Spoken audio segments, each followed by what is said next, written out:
औज़ुबिल्लाहिमिनश्शैतानिर्रजीम बिस्मिल्लाहिर्रहमानिर्रहीम। अल्लाह के नाम से शुरू करता हूँ जो बड़ा मेहरबान और निहायत रहम करने वाला है।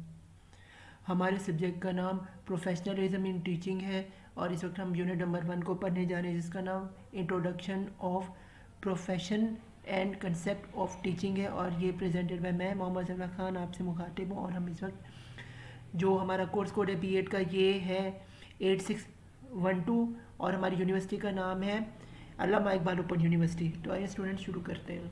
सबसे पहले हम देखते हैं इसका इंट्रोडक्शन क्या है। तो आप जैसे देख रहे हैं हमारे पास क्या है, नेटाशिया once said, your teachers can be nobody but your liberators। आगे क्या है, and that is the secret of all education, it does not provide artificial limbs, wax notes, nose or corrective leniences. On the contrary, what might provide such things is merely a parody of education। आगे क्या हमारे पास students, the concept of professionalism is use in different senses and somewhere difficult to define. For example, in daily language, it is generally used to mean an activity for which one is paid as opposite to doing voluntary।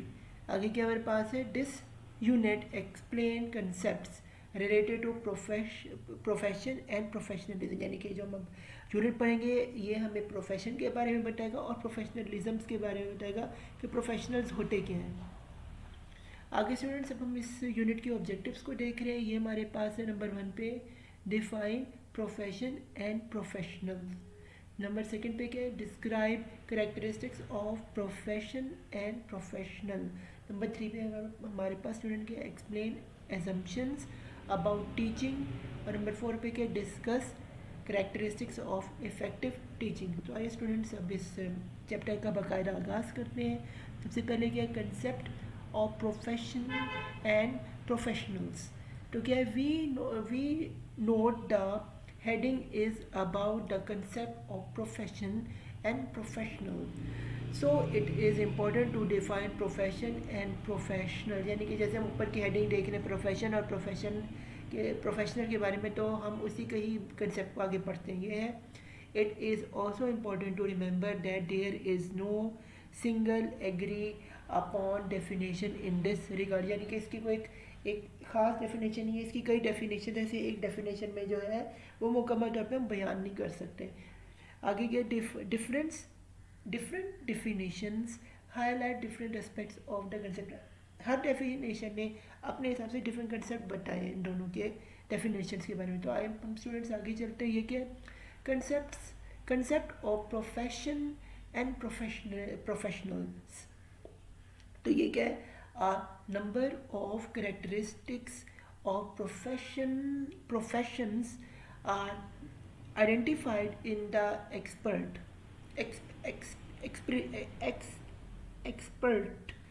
is number 1 पे क्या, first, professions are based on philosophy acquired through advanced training।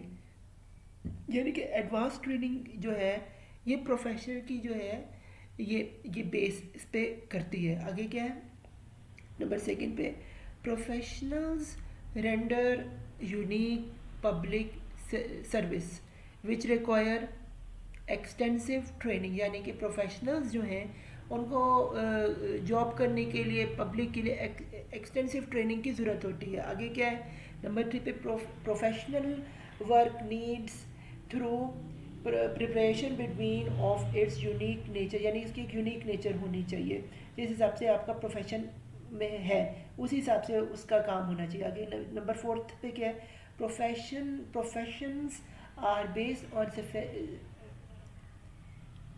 Specialised skills. यानी कि profession जो है वो अपनी specialised skill पे जो है मुहित हो।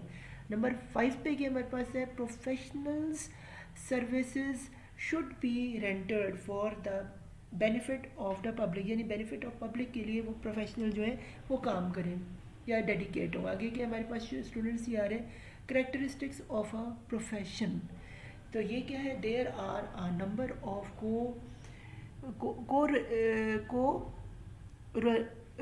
Rollers that distinguish a profession from other occupations. Below following a discussion of each of these corollaries. तो आगे क्या है, the first distinguished factor is the concept of restrictions in terms of entry requirement and operations of the profession, यानी कि entry requirement और profession के हिसाब से क्या होना चाहिए. नंबर सेकेंड पे क्या है, the second factor is the professional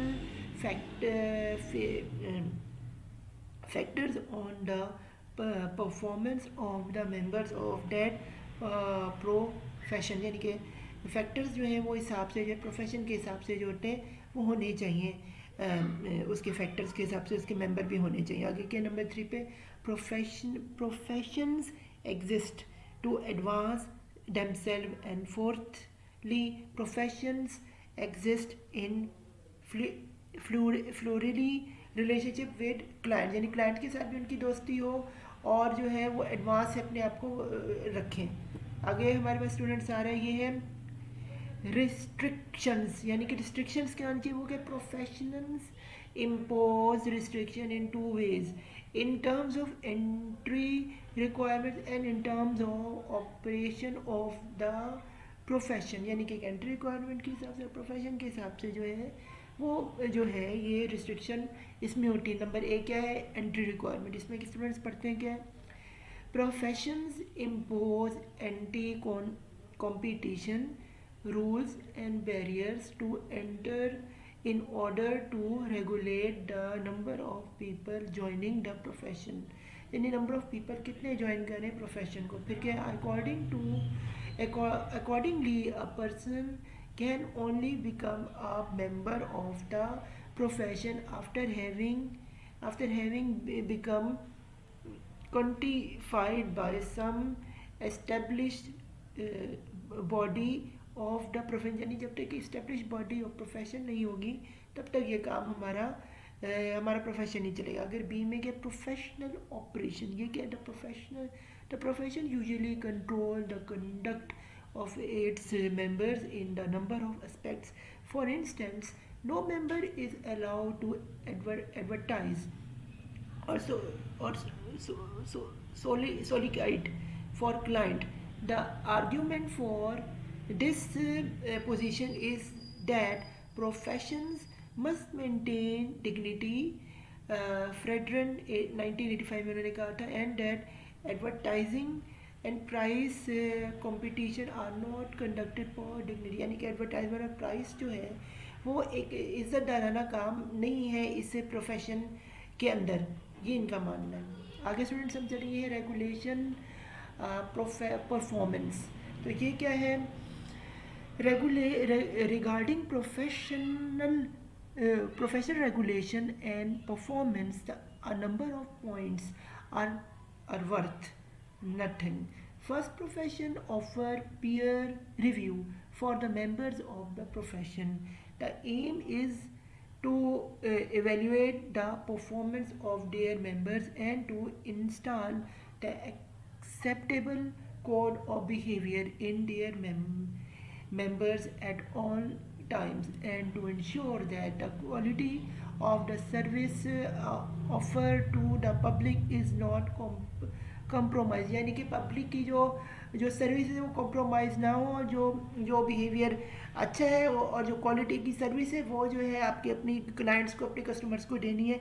ये प्रोफेशनलिज्म की जो है मेन जूज़ होता है. आगे क्या है, सेकेंड क्या है, professions focus on the duty to serve the good of the community as the whole and not just one's own good or that of one's client, यानी कि क्लाइंट का नहीं बल्कि प्रोफेशन के लिए, जो प्रोफेशनल होता है उसको लिए पूरी की पूरी अपनी कम्युनिटी के लिए, अपनी सोसाइटी के लिए उसे गुड सर्विस प्रोवाइड करनी चाहिए, उसका फोकस इसी पे ही होना चाहिए. आगे क्या है, नंबर 3 पे, professionals are not allowed to engage in unauthorized practice, यानी प्रोफेशनल जो है वो गलत तरीके जो है मत अडॉप्ट करें.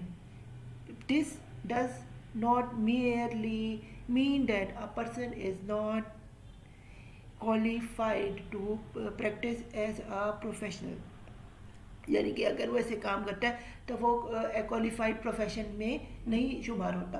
आगे क्या है जी, प्रोफेशनल एडवांसमेंट. ये क्या है, the starting point is that professional does not exist for business purposes, they exist to serve the best interests of the client and therefore they emphasise on quality. यानी कि client service जो professionals हैं उनका ये काम नहीं है कि वो बिज़नेस सिर्फ के पर्पस के लिए काम, उनका कहना है कि वो बेस्ट क्वालिटी और बेस्ट एम्फसाइज करें जब वो किसी भी कस्टमर से डील करें, उनका ये इंटरेस्ट होना चाहिए. आगे के again when service the client, professionals must always have in mind and avoid engaging in practice that may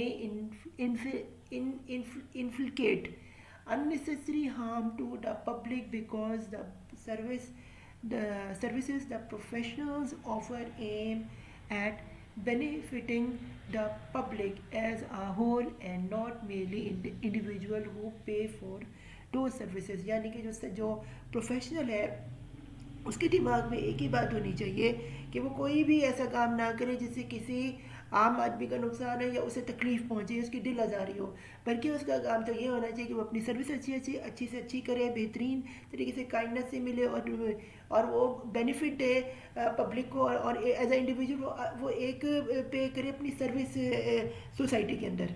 आगे स्टूडेंट्स हमारे पास आते हैं फ्यूडियरी रिलेशनशिप. अब ये कि फ्यूडिसरी रिलेशनशिप स्टूडेंट्स ये पढ़ते हैं कि professionals emphasize on the fiduciary nature of the relationship the professionals have with their clients. It is argued those professionals are fiduciaries of their client for the reason they are expected to act as trustees for their client in all circumstances. यानी कि अपने of circumstances में हर तरह के किसी भी हालात में जो प्रोफेशनल्स हैं उन क्लाइंट्स के साथ उनको जो है एक अच्छी तरह से अपना राब्ता जो है वो कायम करना चाहिए नेचर के हिसाब से. फिर क्या है, accordingly it behave a profession to act in utmost good faith and due diligence when dealing with their clients and when handling their clients property. यानी कि जब क्लाइंट्स की प्रॉपर्टी या उनके साथ डील कर रहे हो तो अच्छी तरह से डिग्निटी से उनके साथ पेश आए और उनके फेथ को जो है उनके यकीन में बदल दें, यानी उनको अच्छा उनके साथ उनका जो है वो बोल चाल होनी चाहिए. आगे क्या है, professionals are prohibited from using their clients information और मनी और प्रॉपर्टी अनफेयर. यानी प्रोफेशनल्स जो हैं वो अपनी क्लाइंट को धोखा दही ना दें, मनी और प्रॉपर्टी के साथ अनफेयर ना करें बल्कि फेयरली चले. आगे के besides the professionals are prohibited from unreasonable over charging their clients for their service. यानी कि उनसे ज़्यादा पैसे भी वसूल ना करें, उनको उतना ही दें जितना उनसे लेने का हक है. ये भी प्रोफेशनल के उसमें होता है. आगे स्टूडेंट्स हम देखते हैं क्या है, ये है प्रोफेशनलिज्म. इसको समझते हैं प्रोफेशनलिज्म है क्या, the obligation to handle the clients work in a professional manner, carries with it number of obligations, they include inter alia. यानी कि जो प्रोफेशनल्स हैं उनको अपने एक ऐसा चलना चाहिए जो फॉलोइंग जो ऑब्लिगेशंस को चलते हुए जो क्लाइंट से जब उनसे डील कर रहे हो वो क्या है. नंबर 1 पे हम देख रहे हैं the obligations to work with reasonable care और ड्यू डिलीजेंस. यानी कि रीजनेबल केयर और ड्यू डिलीजेंस से पेश है. फिर नंबर 2 पे क्या है, the obligation to maintain the clients information. Client जो उनकी इन्फॉर्मेशन को जो है वो बड़ी सोच विचार करके लिखे. फिर है the obligation to act without negligence. यानी कि कोई नेग्लिजेंस ना हो, कोई कमी पेशी ना हो, उनके साथ बेहतरीन तरीके से आपको डील करना है. आगे the obligation to act to the satisfaction of the client. यानी कि सेटिस्फैक्शन जो है आपके क्लाइंट को आपके काम से मिलनी चाहिए, ये आपके मेन फोकस होना चाहिए एज अ प्रोफेशनलिस्ट. फिर है जी the obligations not to engage the malpractice, यानी कि गलत प्रैक्टिस जो है नहीं अख्तियार करनी चाहिए। आगे स्टूडेंट्स हम चलते हैं, ये है teaching as profession. Teaching as a profession can not let us being with the question of the nature and occupation status of teaching what roughly is teaching at most generally level of local grammar. It seems reasonable enough to regard teaching as a kind of activity in with human being engaging, यानी कि human being की engagement जो है इसमें जो है वो बड़ी इंपॉर्टेंट हो जाएगी। Indeed some recent educational psychologists have finally honored the particularism case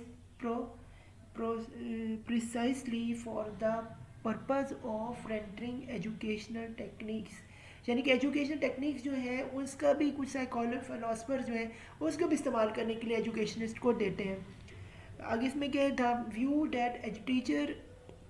the view that teaching is a kind of science based technology which would enable anyone to practice it irrespective of personal characteristic और particular circumstance, यानी कि teaching जो है वो एक professional एक science का एक साइंस बेस्ड एक टेक्निक इस्तेमाल करनी चाहिए, ना कि आप किसी अपने कस्टमर को इरिटेट करें रिस्पेक्टिव कि वो कितना भी आपके तंग करते हैं, लेकिन आपको अपने इन्हीं सर्कमस्टेंसेस के अंदर जो कि एक अपना प्रोफेशनल करेक्टरिस्टिक्स के ऊपर अपने कायम रहना चाहिए और अपना जो है ये प्रोफेशन जो है इसको जो है बहुत अच्छा से पेश आना चाहिए।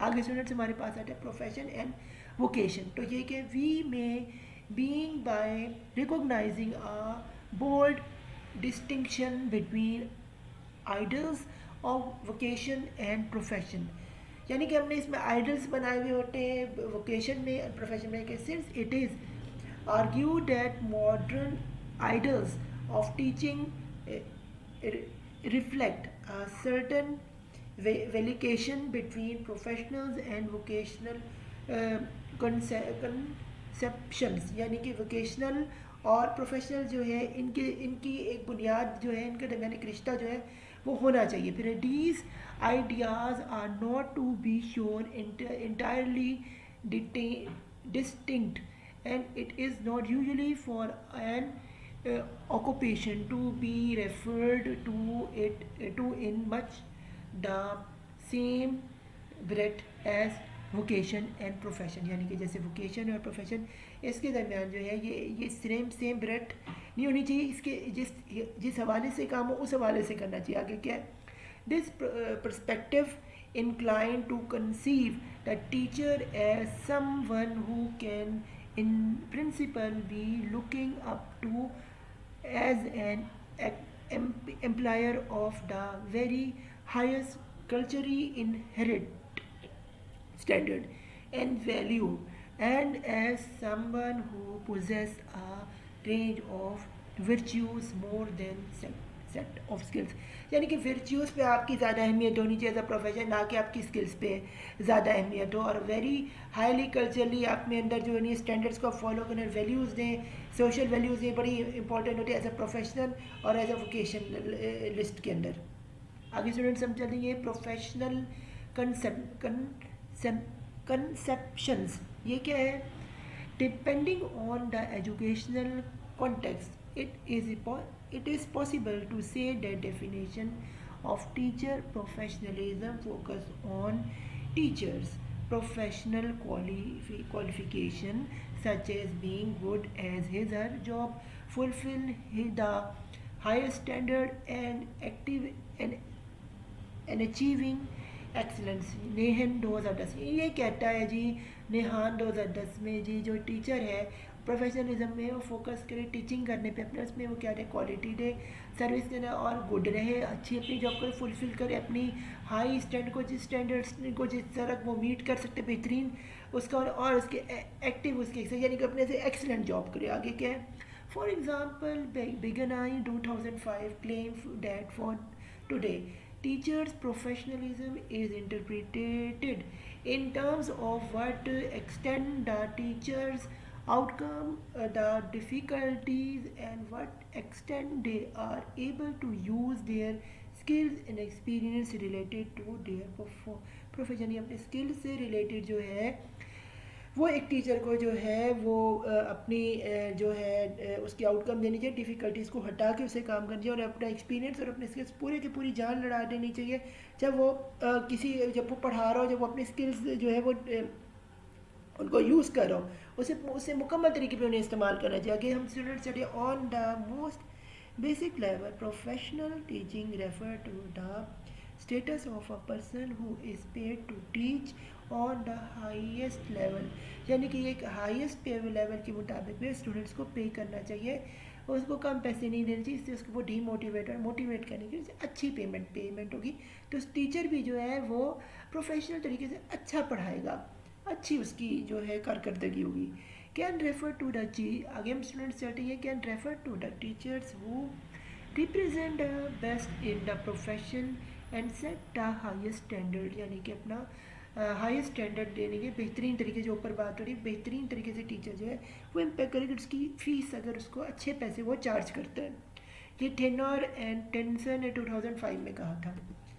आगे स्टूडेंट्स हम चलते हैं, इसी को कंटिन्यू करते हुए, ये है the characteristics of a new transformation professionalism are, वो कौन से characteristic transformation professionalism, number A पे क्या इंक्लूसिव मेंबरशिप, फिर नंबर बी पे क्या public ethical code of practice, फिर क्या कोलैबोरेटिव एंड कोलिगल, फिर क्या नंबर डी पे एक्टिविस्ट ओरिएंटेशन, नंबर ई पे क्या फ्लेक्सिबल एंड प्रोग्रेसिव है, नंबर एफ पे क्या रिप्रेजेंटेटिव टू चेंज, यानी चेंज की तरफ होना चाहिए, माइल होना चाहिए।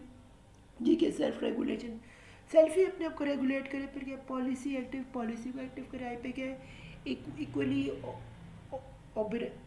ओरिएंटेड होना चाहिए, और जे पे क्या है नॉलेज बिल्डिंग, उसकी नॉलेज बिल्डिंग चाहिए। आगे स्टूडेंट चलते हैं, new understanding of teacher professionalism provides professional space and conditions for the teachers to take responsibility in their practice, यानी टीचर्स को जो है वो रिस्पॉन्सिबिलिटी देनी चाहिए जब वो प्रैक्टिस कर रहे हो पढ़ाने की है। स्काइज calls this transition from old to new understanding as transformation professionalism, जैसे कि ओल्ड से न्यू की तरफ जाने को कोई को तरजीह देता है, और इसको जो है ये स्काइज जो कहते हैं ट्रांसफॉर्मेटिव प्रोफेशनलिज्म का नाम है। स्काइज 2003 एज आ कोटा इन नेहान ने कहा था। आगे सुनिए हम चलते एजम्पशन अबाउट टीचिंग, ये क्या है कारण 1919 में कहते describe that any work on either and teaching writing for a series on professional either would appear combined committing to certain key claimed or assumptions based there are क्या number one पे that teaching is professional activity, यानी कि teaching जो है वो एक professional activity होनी चाहिए। सेकंड पे क्या है that any professional enterprise is deeply implicated in either concern and consideration, यानी कि वो डीपली जो है वो इम्प्लीमेंट करे और एथिकल जो कंसर्न है उसके ऊपर गौर फिक्र करे और कंसीडर करे उनको, ताकि वो अपना प्रोफेशनल जो एंटरप्राइज है वो सही से चल सके। आगे के नंबर 3 पे therefore that teaching is also an enterprise which is deeply and significantly implicated in ethical concern and consideration। Teaching भी एक तरीके की एंटरप्राइज ही है जो कि डीपली सिग्निफिकेंटली इम्प्लीमेंट करती है एथिकल कंसर्न को भी और उसको कंसीडर भी करती है। आगे स्टूडेंट्स हम चल रही है करेक्टरिस्टिक्स ऑफ एथिकल टीचिंग, ये क्या है Carl 1999 explain the good teaching is not just teaching which is casually effective or professionally attractive. It is teaching which seeks at best to promote the moral, psychological and physical well-being of learning and at least to avoid their psychological, physical and moral demand damaging, यानी कि psychological और physical damaging से avoid करना चाहिए। जब कोई teacher जो है वो सीख कर रहा हो, प्रमोट कर रहा हो टीचिंग को, तो उसमें उसकी मॉरलिटी को जो है वो फोकस होना चाहिए और वो गुडविल जो है अपनी शो करेगी। इधर बताया गया आगे क्या है, जिससे जो है जो अट्रैक्टिव उसकी पर्सनैलिटी है वो शाई करके लोगों के सामने आए। There is does a broad and crude distinction to be drawn here. Better teaching in the more limited context. Training and teaching in the broad context of education, and traditionally the former has been deemed subject to weaker moral constraints than the latter. यानी कि जो training है और जो teaching है ये broader context में जो एजुकेशन के लिए बहुत ज़रूरी है, और ट्रेडिशनल तरीके से जो इसे इस्तेमाल होता है वो जो है इसको वीक और कमज़ोर कर दे, लेकिन हमें मॉरलिटी को जो है इसके कंस्टेंट को जो है मजबूत करना चाहिए। तो यहाँ पे फ़ी अमानिल्लाह, यहाँ पे हमारा चैप्टर नंबर 1 स्टूडेंट्स ख़त्म होता है। 8612 हमारा कोर्स कोड था इस B.Ed के कोर्स का। तो अल्लाह हाफिज़ मेरी तरफ से, और good luck to your final exams. मुझे दुआ में याद रखिएगा।